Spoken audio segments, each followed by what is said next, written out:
குன்னத்தூர் சந்தையில் வந்து பார்த்திங்கன்னா நாங்கள் ஒரு 10 வாத்து வாங்கினோம். அதில் வந்து 7 வாத்து நல்லாயிருக்கு, 3 வாத்து ரிப்பீட்டடாக இருந்துச்சு. ஏரியாவுக்கு மாறி வந்தனால அந்த ஆனால் 7 வாத்து நல்லா வந்து க்ரோ ஆகி அடாப்ட் ஆகிடுச்சு இந்த ஏரியாவை. பட் இவங்களுக்கு கொஞ்சம் செப்பரேட் பண்ணி வைக்கலான்னு சொல்லிட்டு ஒரு சின்ன ரூம் ரெடி பண்ணியிருந்தோம்.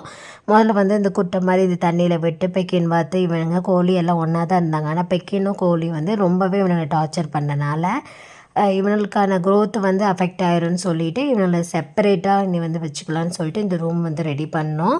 வெயிங் ஸ்கேலை முதல்ல வெயிட்டும் பார்த்து கையோடு வச்சிடலாம், ஏன்னா அப்போ தான் க்ரோத் தெரியும் நமக்கு. அண்ட் தென் வந்து இதுக்காக ஒரு சின்ன கேட்டும் ரெடி பண்ணி இவனை செக்யூர் பண்ணி வச்சாச்சு. இப்போ வந்து ஒவ்வொருத்தரோட வெயிட் எவ்வளோ இருக்குது, ஃபஸ்ட்டு எப்படி இருக்கானுங்க, யார் யார் பாய் கேர்ள் எல்லாம் பார்த்துடலாம். பாய் கேர்ள் ஃபைண்ட் அவுட் வந்து ஒரு பிரச்சனையும் இல்லை. பாய்ஸ்னால் சவுண்டே வராது, கேர்ள்னால் நல்லாவே சவுண்ட் விடும். இவன் பாய் வாத்து தான் கொஞ்சம் மயில் போல் ஒரு ஷேப் வந்து ஷைனிங் லுக் கொடுக்கும். இவனோட வெயிட் வந்து அரௌண்ட் வந்து 1 kg ப்ளஸ்ஸே இருந்தது. வெயிட் ஸ்கேல் வந்து பார்த்திங்கன்னா குன்னத்தூரில் தான் வாங்கினேன். மோஸ்ட்லி நான் வச்சுருந்த எல்லா வாத்துமே பார்த்திங்கன்னா 1 kg பக்கம். அதில் வந்து 1-2 வெயிட் கம்மியாகவும் இருந்தது, 1-2 கொஞ்சம் அதிகமாக இருந்த மாதிரி தான் இருந்தது.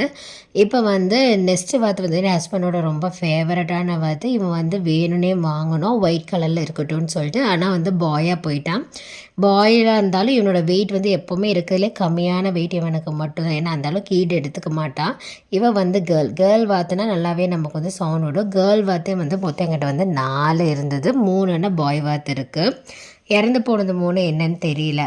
அப்புறம் வந்து அவங்க எக்ஸ்சேஞ்ச் பண்ணுறக்கும் கூட நமக்கு ஆஃபர் கொடுத்தாங்க, வேணால் நியூவாக தரோம், இல்லாட்டி வேணாட்டி ரிட்டர்ன் பண்ணிடலாம், அந்த மாதிரி ஆப்ஷன்ஸ் அவங்ககிட்ட இருந்தது. நாங்கள் ஒர்க்கு இருக்கனால பெருசாக மீட் பண்ண முடியல. ஆனால் என் வார்த்தைலாம் வந்து இப்போ இவங்களை செப்பரேட்டாக பண்ணி விட்டனால கண்டிப்பாக வந்து இவங்களோட க்ரோத் நல்லா இன்க்ரீஸ் ஆகும். இப்போது நிறையா பெக்கின் வாத்துலேருந்து இவங்களோட அட்டாக்கும் கொஞ்சம் கம்மியாகும், நல்லா சாப்பிடுவானுங்க, அதனால தான் செப்பரேட் பண்ணியிருந்தோம். ஆனால் இவங்களோட சேட்டை நல்லா பறக்கும், சேட்டை அதிகமாக இருக்கும். இவன் ஒருத்தர் மட்டும்தான் பிளாக் கலர் மவுத்தோட வாத்து கேர்ளு.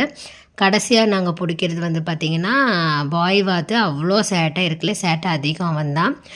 ஆனால் வெயிட் இருக்குல்ல அதிகம் அவன் ஒன்று தான். 1 kg ப்ளஸ் 340, 140 பைக்கு போனால் கூட 1 kg ப்ளஸ் 200 இருக்குது. பரவாயில்ல, இவனோட வெயிட் இனி க்ரோத் எல்லாம் எப்படி இருக்குன்னு பார்க்கலாம். இவனுங்களுக்காக இனி ஒரு செப்பரேட் ரூம் பண்ணிட்டோம். இனி இவனுங்க தனியாக சாப்பிட்டு இவனுங்களுக்கு எவ்வளோ ஃபுட் வேணுமோ போட்டலாம்.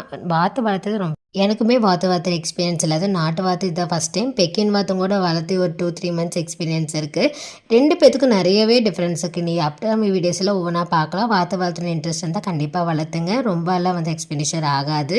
ரேஷன் சாப்பாடு ஆக்கி போட்டாவே போதும், தண்ணியை தேவையான அளவு வச்சுட்டா போதும். அவனுங்க அடுக்கு தண்ணி ஸ்பேஸில் என்ஜாய் பண்ணிட்டு இருப்பாங்க. இவங்களோட அப்டேட்ஸ் எல்லாமே நீ அப்கமிங் வீடியோவில் பார்க்கலாம்.